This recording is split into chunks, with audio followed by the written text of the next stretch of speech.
Okay, so welcome back to part 3 of the painting the Dark Elder. As you can see, we've done the armour, we've done the bodysuit, if you've been keeping up to date.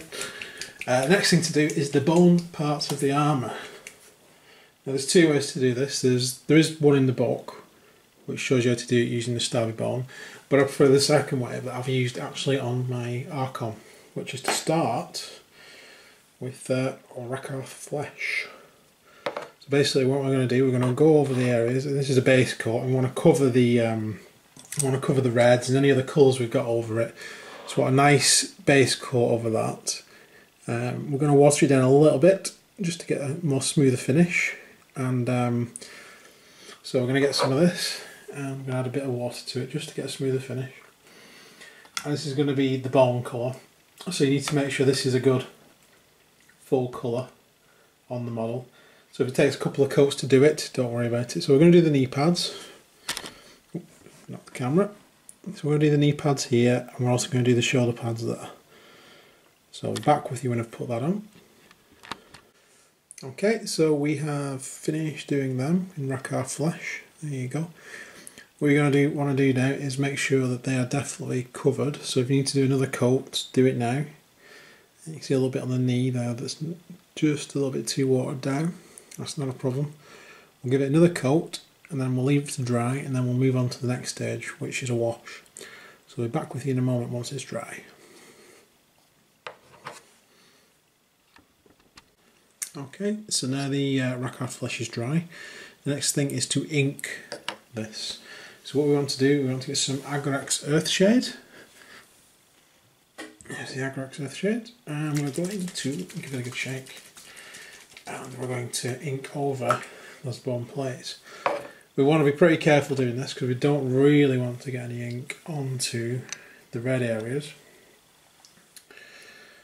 So what we want to do is just make sure we've got, see the paint's all over my thumb. I've been using it as a makeshift palette, I do apologise, and I was offended by all those colours. But we basically just want to get that on there like so, to give it a bit of shading. So we want it for just a bit of shading on there. And the same on this one, on the shoulder pads, because these are all the bone areas, it makes the spikes stand out really well. And the same on that.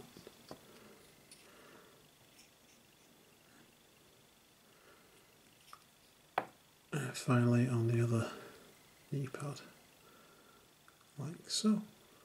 There we go. So again, we need this to dry completely before we move on. So again, long wait, but if you've got other models to do, this is the time to do them. And I'll be back with you once that's dry. And we're back. So giving this plenty of time to dry, in fact overnight. And the Agrax is obviously very dry now. So the next thing you need to do is get Rakarth flesh again. And we're just going to highlight that colour again with the Rakarth flesh. And make sure that we line it up again, because that's really darkened it down. We just want to leave this wash in the recesses. So for the shoulder, for example, we really just want to go over the edge part, a bit like that. And then we're going to highlight again in a minute, but I'll cover this model and then I'll be back with you, so if you can see that. And then we're just going to highlight the spikes and obviously the shoulder blade, and then I'll be back with you once I've done all this colour. See you in a moment. Okay, so once the Rakarth flesh is dry, I'm going to do the highlight, and this final highlight for this bottom part, and we're going to be using Pallad Wych flesh for that. So give your Wych flesh a good shake, as always, and then you're going to want your finest brush available, or you can also use the edge of a slightly larger brush.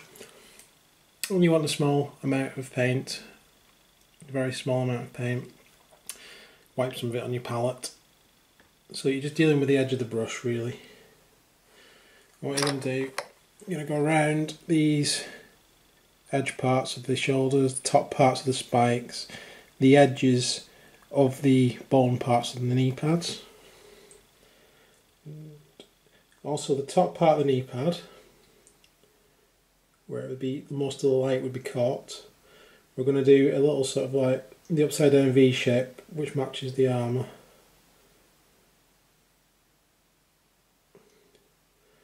A little line down the front of the knee pad, so you can see it that it really stands out now, and it matches the same sort of light effects on the armour as well, and you can see around the edge of the shoulder pad there. So I'm going to go ahead and finish this on here, and I'll be back with you in a moment. Okay, so I've covered all those pieces now with the highlight, the edge highlight. So it's pretty simple standard edge highlight. It's very good, the Raiders of Camorra book. It gives you some very simple ways to highlight a model like that. So the next stage after the bone armour, because that's now complete, is to do the skin, or the flayed skin, which makes up the loincloth. Now I also chose to also do skin over the pouches on the back as well, because they're using like skin pouches rather than like a leather colour. And I quite like the effect that happened on that gave on mine. So the first colour you're going to want for all the skin pieces is Cadian Fleshtone. So Cadian Fleshtone,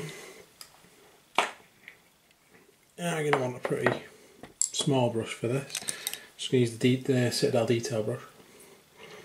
And what you're going to do, you're just going to basically put a coat of this straight over the black, not to worry about it because there's going to be an ink and then another coat of this, straight over the black, all these black areas on the tabard, and I'm going to do it on the pouches as well, because that's how I've done my previous guys, because I quite like the fact they're using flesh pouches. It's just a bit creepy. So I'm going to do that, and I'll be back with you in a moment. Okay, so now the Cadian Fleshtone is dried. There we go. We're going to give a good wash of Carroburg Crimson. There is no in there.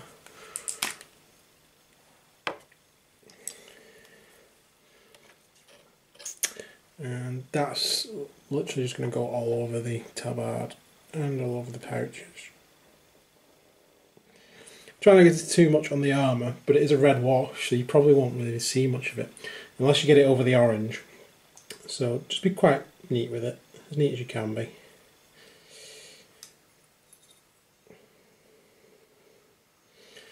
And always remember, when you're doing the Cadian Fleshtone, remember to paint the insides of the tabards as well. Something that can be easily forgotten. And we do want a little bit of Carroburg Crimson to sort of pool at the bottom, almost like blood, because it'll look good later on. But that's basically what you're going for. A bit much there maybe. Take a little bit of that off. Just drop it on the base. But yeah, it's kind of what you're going through. You want something to pool at the bottom like blood. Same on the back. And then you're going to have to leave that to dry. So again, another good opportunity to do the rest of the unit. And or any other miniatures you may have. So we'll be back with you when that's dried. So now the Carroburg Crimson's dried, what we're going to do is another coat of Cadian Fleshtone. What we're going to do is just bring some of that Cadian Fleshtone back so it's a bit more like flesh. I'm going to do it in lines and follow the lines of the tabard, while still leaving some of the Carroburg Crimson showing through. I'll show you what I mean. Okay, so as you can see on that, hopefully, you've done like a line effect, leaving it look like a bit like stretched flesh or torn flesh. And the same on the back. Okay, so the next colour you're going to want is Kislev flesh. I can't talk. Kislev flesh. And that's just to highlight those areas we've just done. Again, I'm going to go over the same lines after retrieving the miniature. I'm going to go over the same lines I've just done and over the pouch and the back part there. I'll be back with you. Okay, like so. Just going over the same bits again with the Kislev flesh to highlight it a bit. So now we're going to do a final edge highlight with Flayed 1 flesh. This isn't in the book, but these are like elite unit, so I'm going to give them a little bit of extra love and attention. So we'll get the Flayed 1 flesh and we'll do some edges. Okay, so after the flayed one flashes on, so just do the edge highlighting. Hopefully you can see that on there. And again around the back, over the tabard and the little pouches. Made it look quite feathered sort of effect on there, like stretched skin. If you use a feather in, it does look like stretched skin. You could use a feathering on the bone, I did earlier, if you were doing like a natural bone, but these are kind of like an unnatural bone. Like it's been mutated to the shape they want it to be. So I've left that off. But that is basically the flesh and the bone parts done. So that's the end of this part of the tutorial. So the next part we're going to do the mask, and we're also going to do the tubes on the back, highlighting for the tubes. So that is next. So see you next time, and hope you've enjoyed this. Please like and subscribe if you haven't already, and see you later. Bye.